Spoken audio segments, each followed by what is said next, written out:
वाचू शकत नाही, मेल्यासारखी झाली. तिचे डोळे पूर्ण वरती गेले, जीभ बाहेर आली आणि ती कोमामध्ये गेली. हे व्हेंटिलेटरचा फोटो आहे, हे तुम्ही पाहू शकता. ती पूर्ण व्हेंटिलेटरवर गेली, तिची जीभ बाहेर आलेली आहे.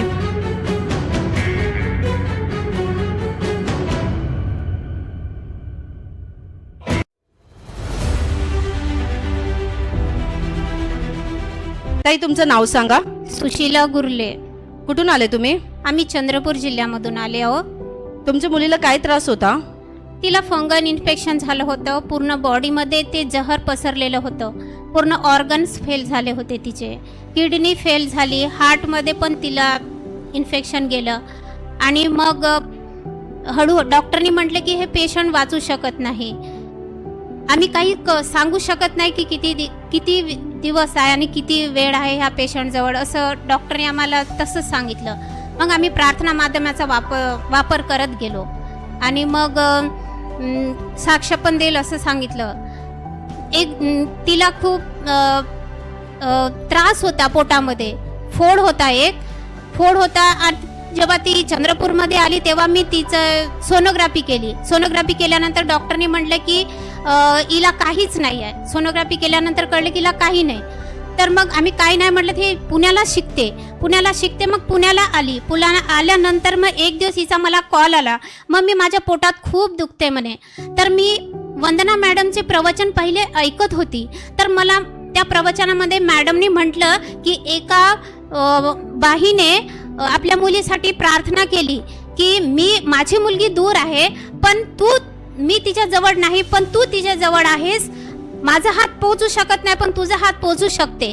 तर मला लक्षात आलं, मी धावत गेली, प्रभूकडे प्रार्थना केली, हे प्रभू, माझ्या मुलीजवळ कोणीच नाही, ती एकटी आहे, पण मी खूप लांब आहे, चंद्रपूर जिल्ह्यामध्ये आहे, तर मी काय करू? मग मी तिथे बसून खूप वेळ प्रार्थना केल्यानंतर मग सकाळ झाल्यानंतर पण ती तशीच एकटीच राहिली हॉस्टेलमध्ये. तिच्याजवळ कोणी नव्हतं, तिच्या शरीरात पूर्ण जहर पसरलं फोड फुटल्यानंतर, तरी पण ती तशीच वाचून राहिली देवाच्या कृपेने. दुसऱ्या दिवशी संध्याकाळी मग तिला दवाखान्यात नेण्यात आलं. तर डॉक्टरनी म्हटलं की हे क्रिटिकल कंडिशन आहे, हिला दुसऱ्या मोठ्या हॉस्पिटलमध्ये न्या. मोठ्या हॉस्पिटलमध्ये नेलं सरकारी, तो पण डॉक्टर म्हणे की हे क्रिटिकल कंडिशन आहे, चांगल्या प्रायव्हेटमध्ये न्या.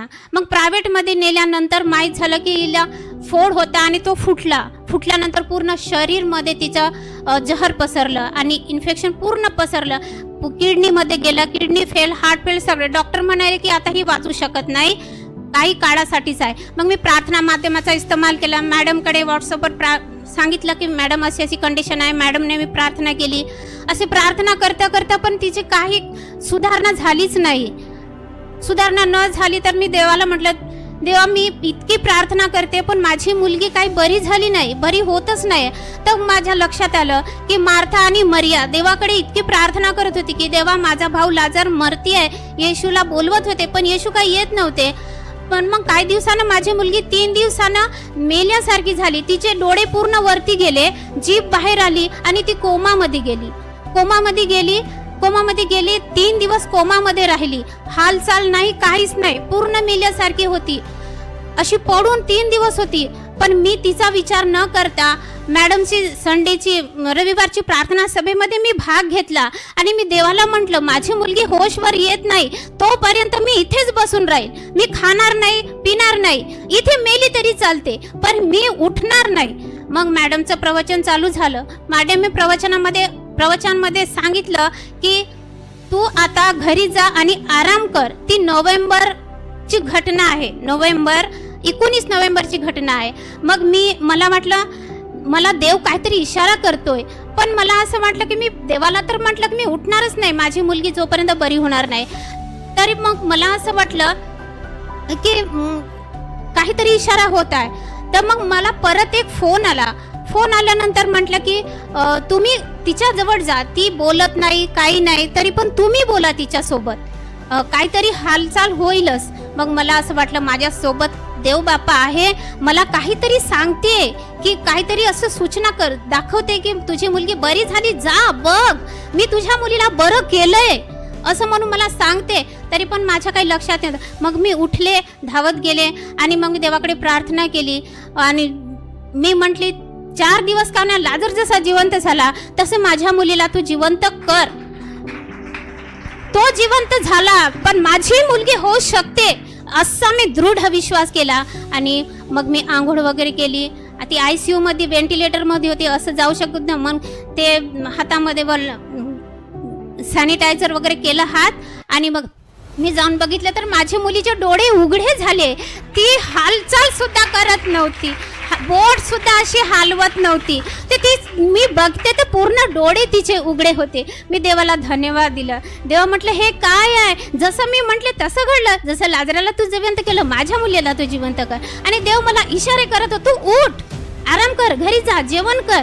मी कितीतरी दिवसापासून जेवण केले नव्हते, झोपले नव्हते चांगली, पण देव मला सांगतो जा आणि आराम कर. ते मला अजूनही आठवते. 19 नोव्हेंबरची ती घटना आहे, मॅडमच्या प्रवचनामध्ये आहे ते. मी त्याला रिपीट करूच ऐकते.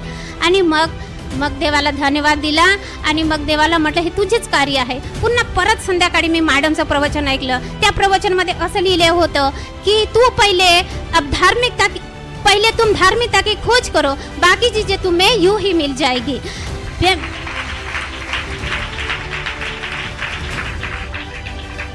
आणि अजून माझी एक सर्वात मोठी चमत्कारी घटना की आमच्याजवळ 1ही रुपया नव्हता. जेव्हा माझ्या मुलीला इतक्या मोठ्या हॉस्पिटलमध्ये ॲडमिट केलं, रुबी हॉस्पिटल, पुण्याचं रुबी हॉस्पिटल, तिथे पाय ठेवायला 1 लाख रुपये घेतात.